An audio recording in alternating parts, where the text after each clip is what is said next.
İmam Zamanla rabitəni gücləndirməyin ən qısa yolu nədir? İmam Zaman Əcəlallah Teala Fərəcə Şəriflə mənəvi taharət, fəqət ibadətin o zahirinlə kifayətlənməmək, təhsib-i nəfs etmək. Təhsib-i nəfs olsa, insan mühəzzəb olsa, Bəli.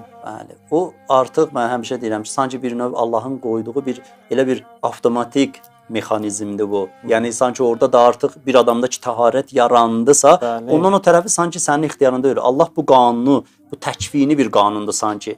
Təkvini bir qanundur. Hər kimdə bu taharət hasil olsa, mənəvi taharət hasil olsa, bir adam gözünü müraqibət eləyir, dilini müraqibət eləyir, hesab kitabla yaşayır, qulağını müraqibət eləyir.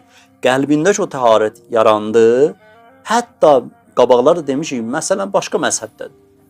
Diqqət edirsiniz, İmam Zamanın adını eşitməyib, tanımayıb.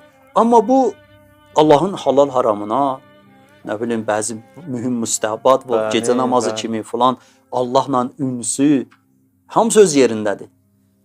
Onu Allah Taala o hidayət eləyər İmam Zamana tərəf. Sən İmam Zaman öz insan sorağına gələr. Bu Allahın qoyduğu bir təkvini qanundur.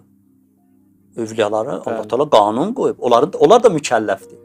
Onların da vəzifəsi var, diqqət edirsiniz. Belə insanların həmişə İmam Zaman gedər sorağına.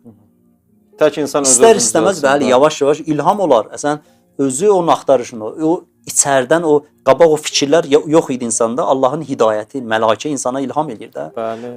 O məarifi insana ilham eləyir ki, bu kamil insanın sorağında ola. Yavaş-yavaş o rabitə yaranar. Yəni xülasəsi budur ki, o mənəvi taharət. Çünki onlar mütəhhərdirlər axı. Bəli. Onlar mütəhhərdirlər. Ona uyğunluğumuz olur. Onlar mütəhhərdirlər. Onlar paşdırlar.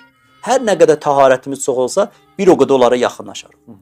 Və hətta zahirdə insan onları görməsə belə, o taharət səbəb olar ki, onların yolunu başa düşər. Bəzi qeybət zamanında insanlar var ki, İmam Zamanı zahirdə görmürlər. Amma onlar elə yəqindədirlər ki, İmam Zaman ondan nə istəyir? Neynəsin, nə iş görsün, harada nə istəyir? Vəzifəsi ona aydınlaşıbdır. Əbanər ləhumut təriq ələl-İslam nəhcül bəyadı buyurur. Yol onlara işıqlanır, aydınlaşır. Bu mənəvi taharət.